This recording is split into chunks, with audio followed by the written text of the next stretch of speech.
Most of us have at least one tiny travel project. But how often do you really stitch outside?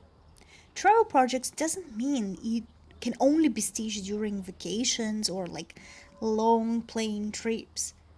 I asked in my Instagram about a month ago in my stories how many of you are stitching outside, like in a park or public transport or just like any other public place.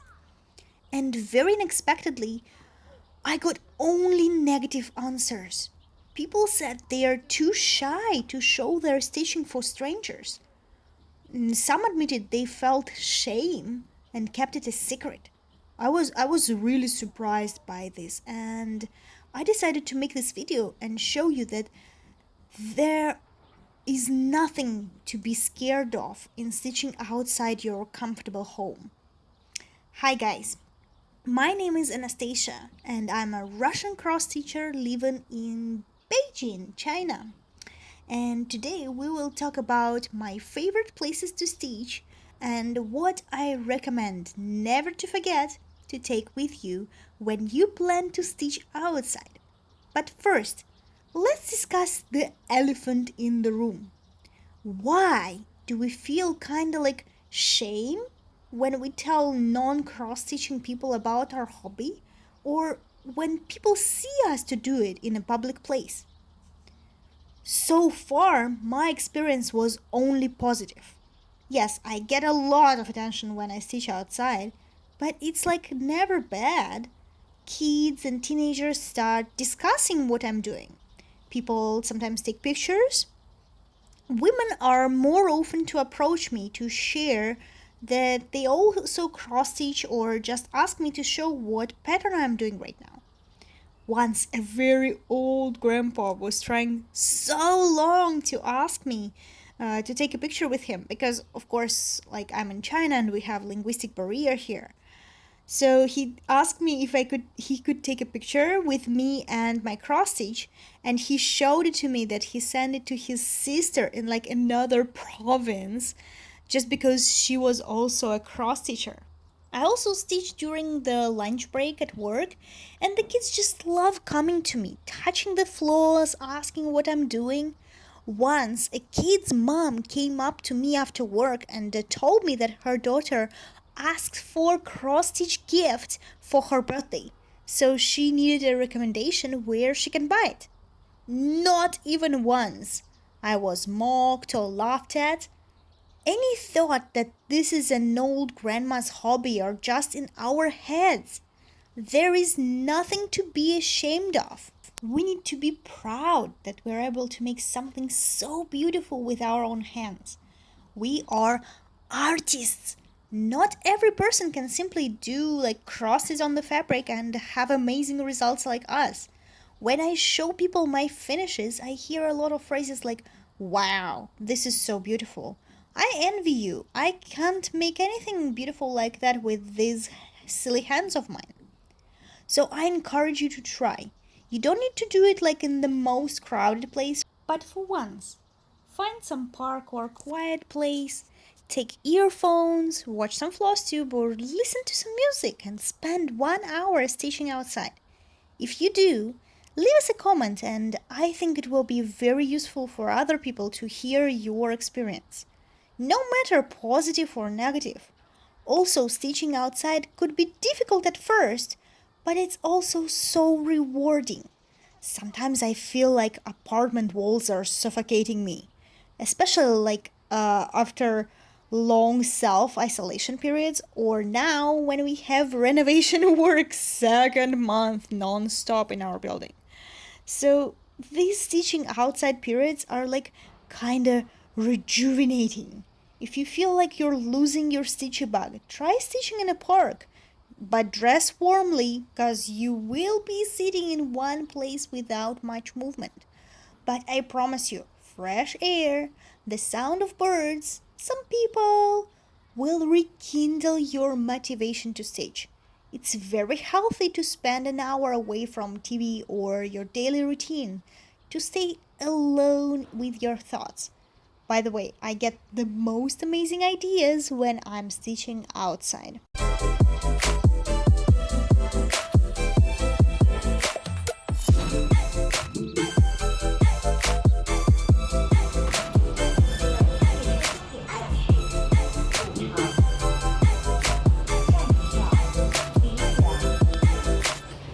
just a few tips for successful stitching in a park or, like me, in a public transport. Kit up something relatively small. You might disturb other people if you bring a head to subway or a bus. I usually take projects like under 100 stitches, easy to hold, easy to put away. Also, you might want to prepare your pattern and floss in advance. If working from a paper pattern, make sure it's small. Fold it or cut your working copy so that you only have like a piece you're working on at the moment. It's really difficult to manage a pattern that is like bigger than A4 size, like in a crowded place, or even if you're outside it, you might be blown away or get dirty or even lost. Same goes with the floss. It's convenient if you have only several colors, but if not, just choose 2 or 3 that are used the most in this area and stitch them first. Changing thread too much is a bother since you have to think about words. Please don't litter. Also, don't make your thread too long. I usually make a thread length from like my tips of my fingers and till my elbow. Even a shorter thread will be fine, but longer one might scare your neighbors in public transport.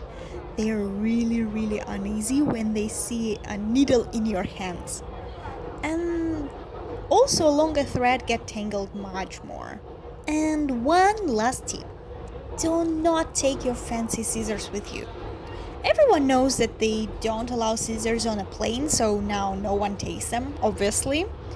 But you might want to take your favorite pair to the park or like to cross-stitch gathering with friends in the restaurant. Please do not do that. Like a big no to that. Just how many times you lost sight of your scissors at home while you're sitting on a sofa? How many times you found them under a cushion or on the floor? Countless times for me. Same thing will happen outside as well.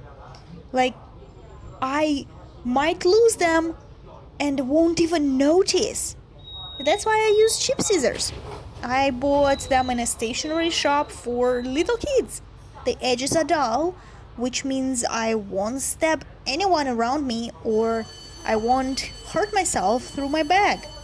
And if I lose them, I won't cry too much.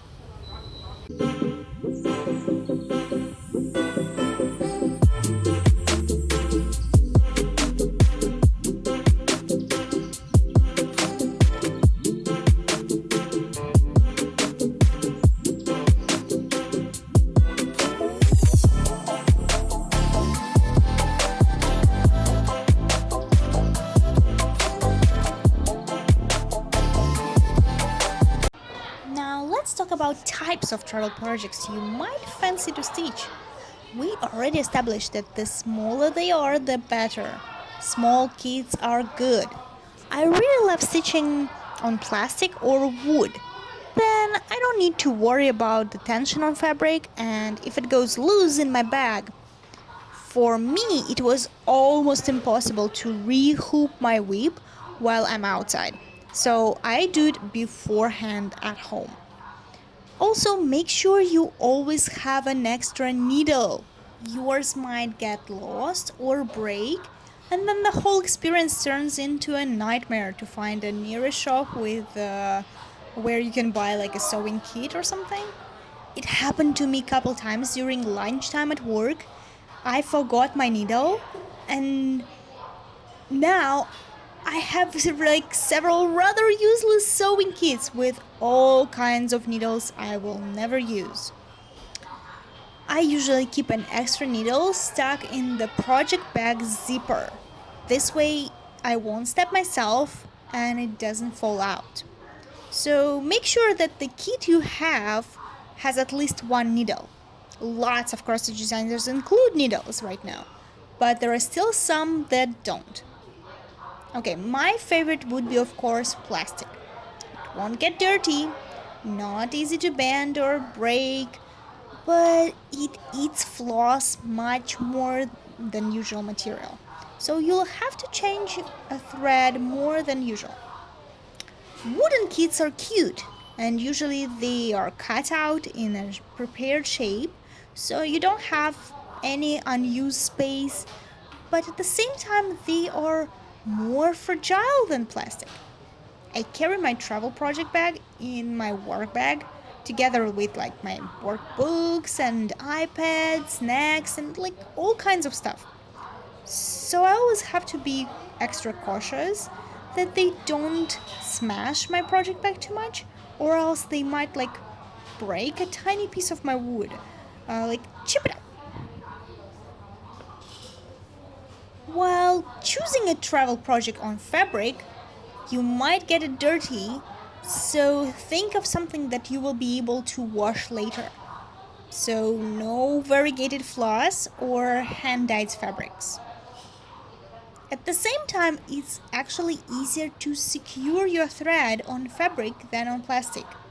And you can always just stitch in hand without any hoop or Q-snap. So it's easy to carry, just a piece of fabric and a couple of bobbins with you.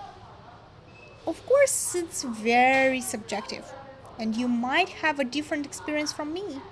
If you don't agree with anything I said, leave us a comment and let me know. I will be also happy to know if this video was in any way helpful to you and you decided to go out to stitch more. See you next time. Bye.